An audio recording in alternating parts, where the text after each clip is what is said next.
Hello, welcome to Sun Moon Star Tarot. My name is Gina. I want to thank you for tuning in today. These next 4 bell sounds are to align us and to bless this reading.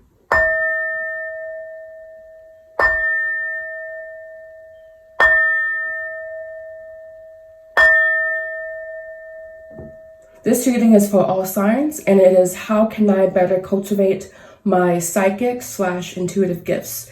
And there's a pick-a-pal. So the first crystal we have here is Atlantean quartz.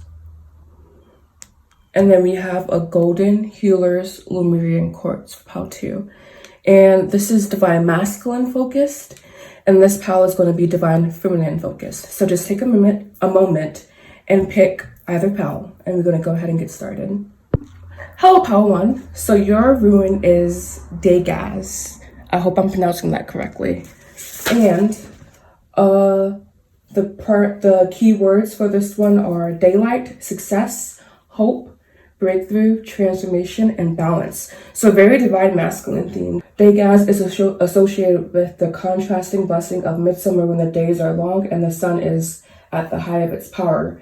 Increased growth, prosperity, strength, good health, and general well-being are indicated by this rune. You may experience an unexpected successful outcome concerning a problem or project you have been working on. You are encouraged to remain optimistic and keep your focus on the light as positive new developments unfold. So basically this is just a good omen and saying that things are going to be okay. So I'm just going to go ahead and take this off and begin your reading. But keep this rune in mind. I think this is a beautiful omen for this reading. All right, so first I'm going to look into what are 2 archetypes that you need to cultivate in order to bring your psychic gifts to a newer level or just to activate them in general. So first we have shapeshifter. So you may be a water sign, or you may be someone who is very flexible and very just, you can kind of like put yourself in any situation. So you are very understanding. So that is a good psychic gift to have, because that's what you need to have in order to not be psychic, but in order to like provide healing, you need to be able to kind of like relate to people. And this is a card about that, I feel.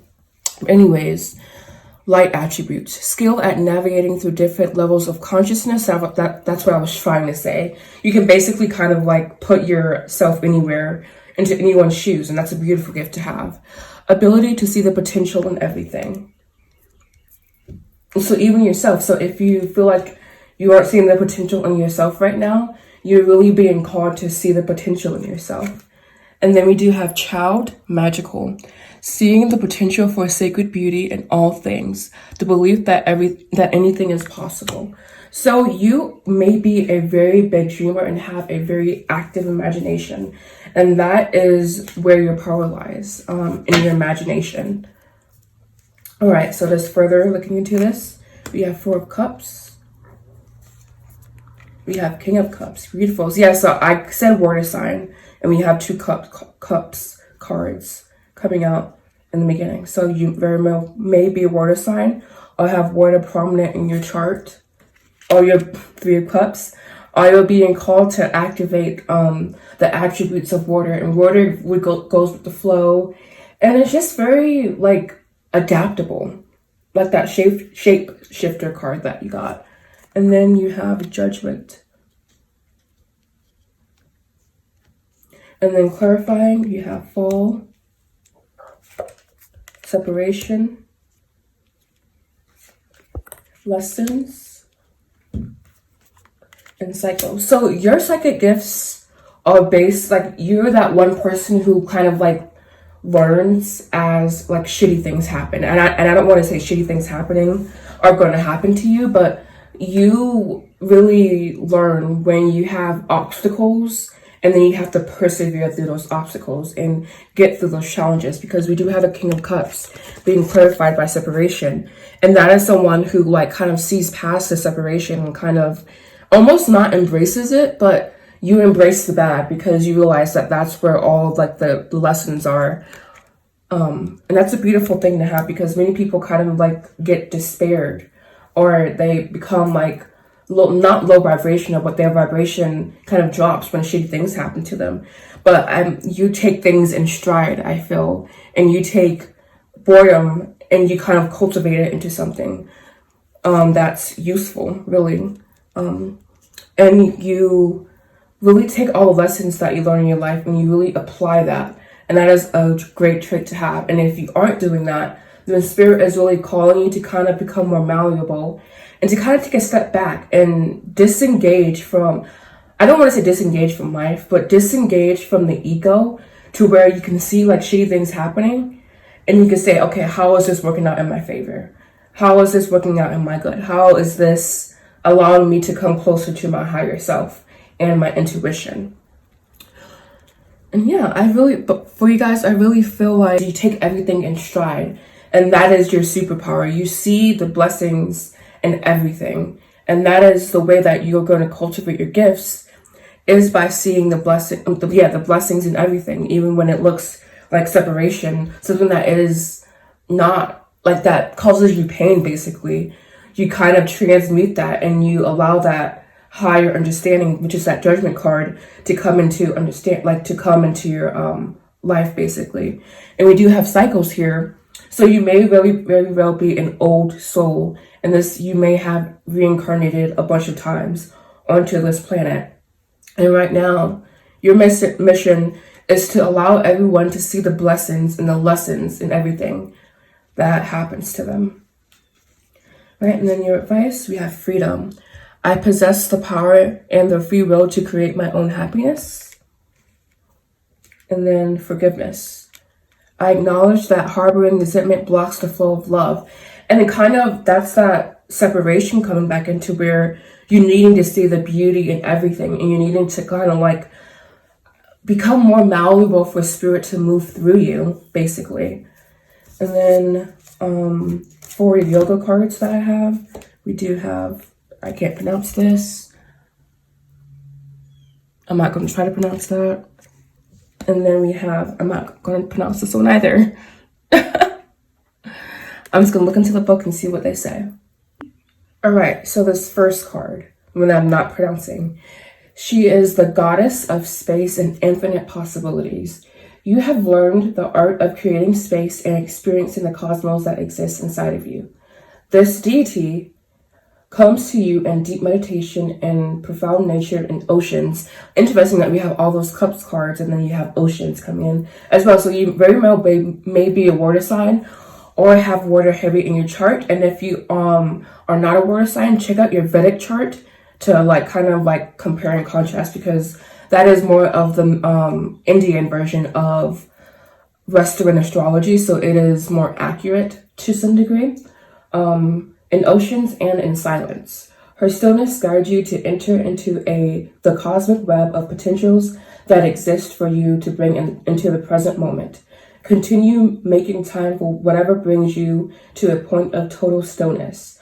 This is where your true self resides. Know that you are not part of the earth, but the earth is part of you, and that you are lovingly held by her presence. So this card is really telling you to dive deep into your spirituality, or that you have dived deep into your spirituality and now you're kind of like bringing up your gifts, and you may be experiencing some hard times, but just see the potential in that. And if you're wanting to become a spiritual leader or someone who's just in the spiritual field in general, I feel like you are a spiritual leader if you want to help humanity in any way, right?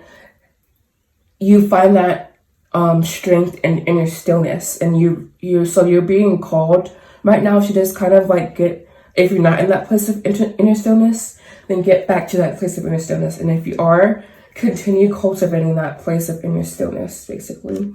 And then with this card, Goddess of Radical Self-Transcendence.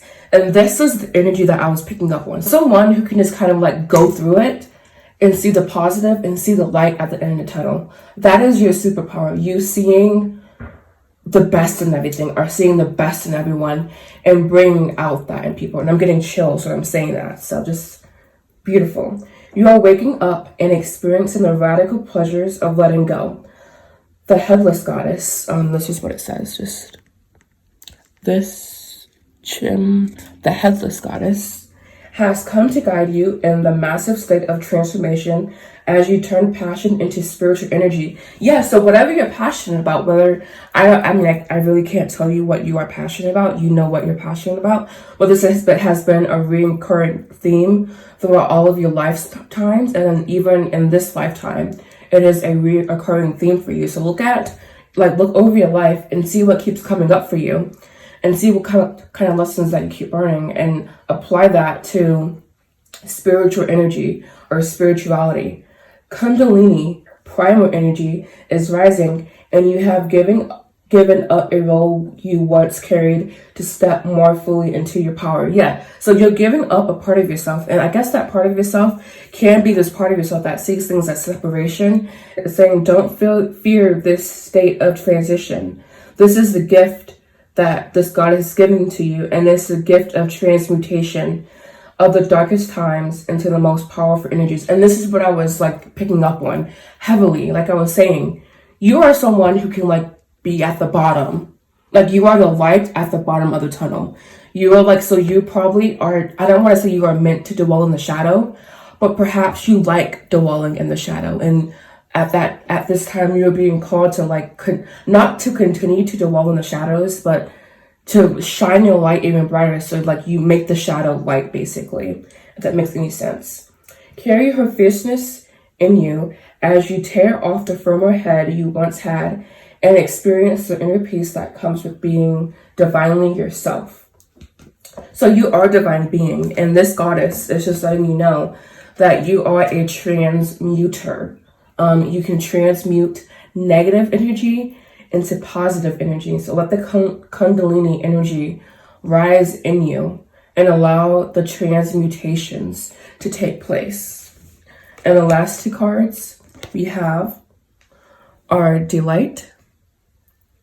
The frequency of delight supports our capacity to create and experience feelings of intense joy and happiness. So you are a deliberate creator, and you probably know what your manifestations are, and you probably can just grab your manifestations by the balls and bring them into your life, and that is perfect.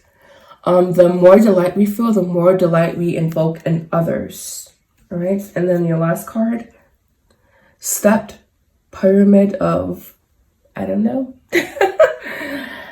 The soul is eternal. I accept cyclic rejuvenation. Yeah, so this is a cycle for you. We have two cards about cycles, and I mentioned, this has been a heavy cycle throughout all of your lifetimes. And now in this specific lifetime you're living now, it is even a more heavier theme. So right now, Spirit is asking you to pay attention to the themes in your life and to see how that has led to rejuvenation. So if you found this reading to be helpful, please make sure you like, comment, subscribe, and I will see you again soon. And thank you so much for watching. Namaste. Hello, my pal twos. So this is going to be your reading. We have here the Golden Healer's Lemurian Quartz, which is Divine Feminine Energy. And your rune is this one. I think it's pronounced Awaz.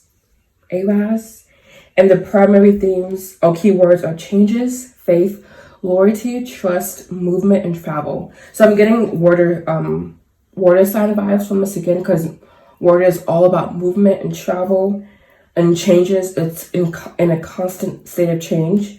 The shape of Awaz is symbolic of the horse, revered as a sacred animal in the cultures of ancient Germanic tribes.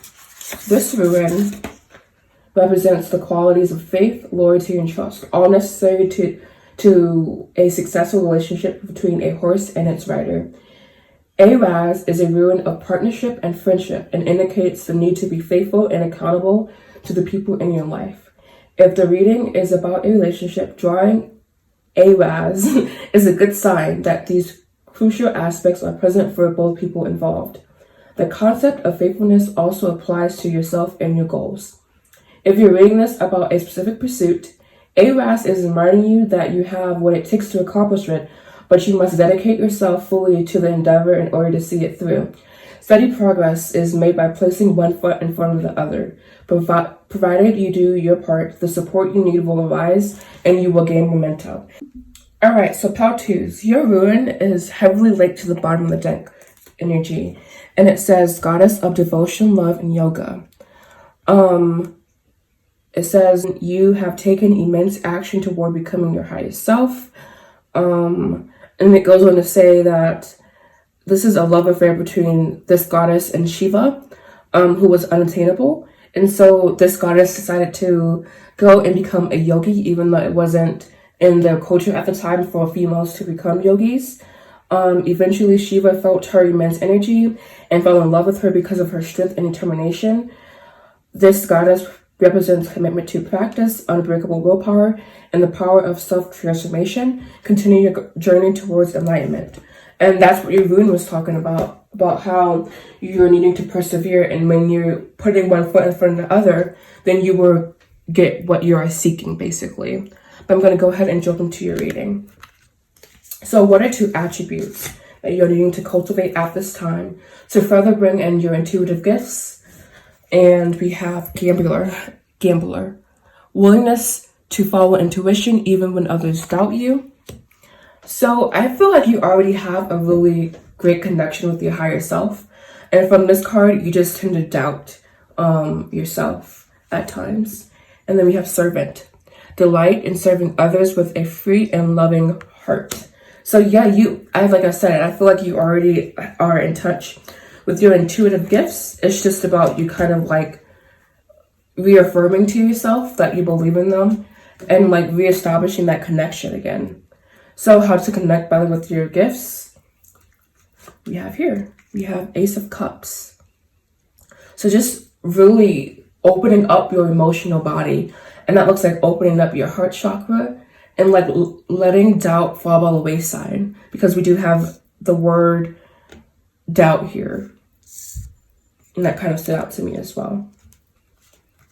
And then we have 7 of Wands. So letting go of inner competition or outer competition as well. You may feel like you have to fight for your gifts.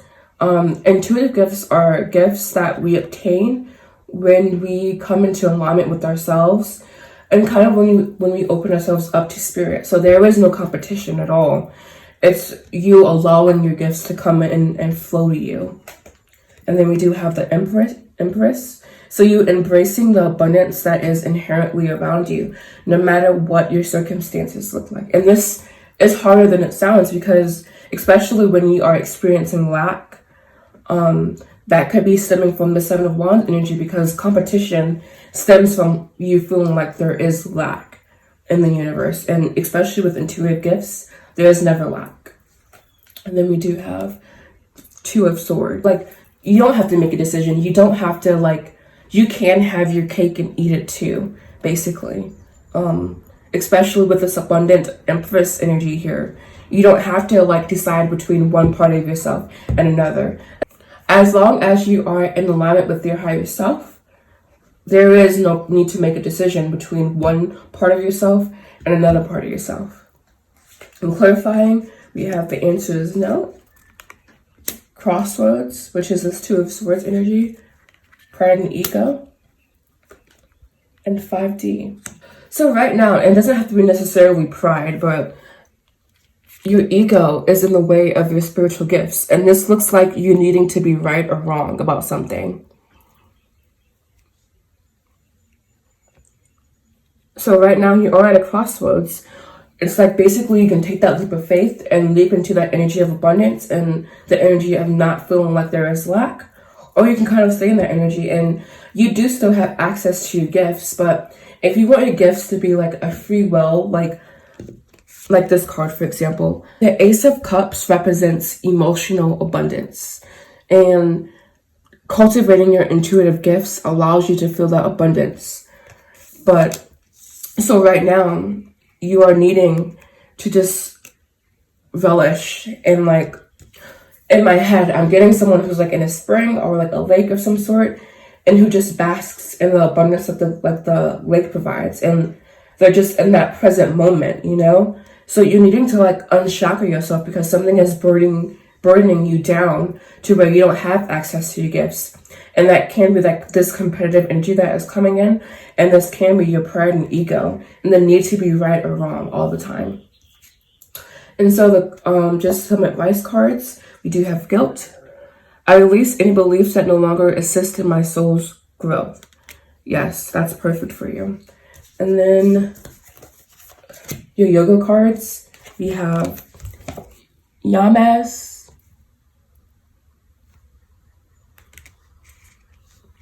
And then we have Hanuman, I believe. And I can be completely mispronouncing these, but I am going to go ahead and grab the book and then read off what these cards mean. So for this first card here, 8 stages of yoga, universal morality. Your kindness, compassion, and generosity beam to all around you. This compassion you display to all living things does not go unnoticed. Only honestly flows from your lips. You speak words steeped in truth. You display honor in your non-stealing because of your deep sense of control. You focus on what truly matters and how to let go of excess belongings, practicing non-possessiveness.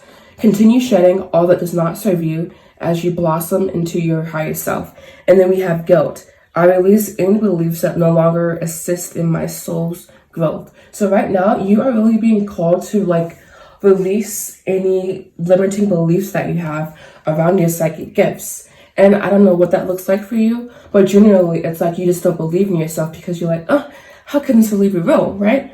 No, you need to stop doing that, because when you do that, you simultaneously undermine your gifts. And so you can't get more when you don't appreciate what you have. So right now you're really being called to first appreciate what you have, and to let go of the need to even possess these gifts, because when you don't need them, that's when they come to you.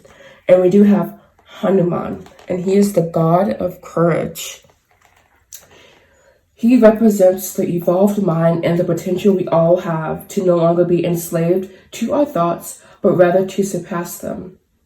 When Lord Rama asked him, "How do you look upon me?" he answered, "When I believe I am the body, then I am your faithful servant. When I know I am the soul, I know myself to be the spark of your eternal light. And when I have the vision of you, when I have the vision of truth, you and I, my Lord, are one and the same." To draw upon this card symbolizes that you are aware of this truth. You are more than your physical body, your ego self, your personality, your soul. The truth is that you are the divine, as we all are, and split from the same source. Continue to practice meditative states where you are reminded of this universal truth to aid in your evolution. So right now, you are like I said, this is possessiveness. You need to let go of your physical body, your ego self, your personality, and even your soul, because your soul is even still a distortion from that of source. Source is purity. Source is pure potential. All right. And so to recognize this pure potential, you need to let go of this body, because this body kind of limits itself. And like being in this body is a limitation, basically. So you needing to transcend that to have access to your higher gifts. And I get the feeling that you are someone who is very in tune with your gifts. And so you kind of have this innate knowing anyways. So if anything, this is only confirmation for you that you are a limitless being. You are limitless potential. All right. And so 2 last cards. We have Merkaba. The frequency of Merkaba supports our ability to use our consciousness to transverse into other layers of reality and dimensions. It activates our access to our Akashic inheritance as well, merging the totality of our experiences into our present to serve our highest purpose. So if you wanted to access the Akashic records, this is thumbs up from spirit that's saying, yes, you have complete access as long as you strip away your awareness. Awareness is a double-edged sword because it keeps you in the present moment, but it also keeps you in the present moment. So it kind of limits you because the potential is infinite. So it's not, the present moment is limiting basically. And the potential that you can reach is limitless. So just keep that in mind. And then also we have Mount Warning. I create my own destiny and opportunities. I am humbly eternal. So just another confirmation that you are an eternal being, and that you are limitless. And so when you are exploring your psychic gifts, keep that in mind. So if you found this video to be helpful, please make sure you like, comment, subscribe. If there's anything you think I can improve on, please leave them down in the comment section below. Thank you so much for watching, and I will see you again soon. Namaste.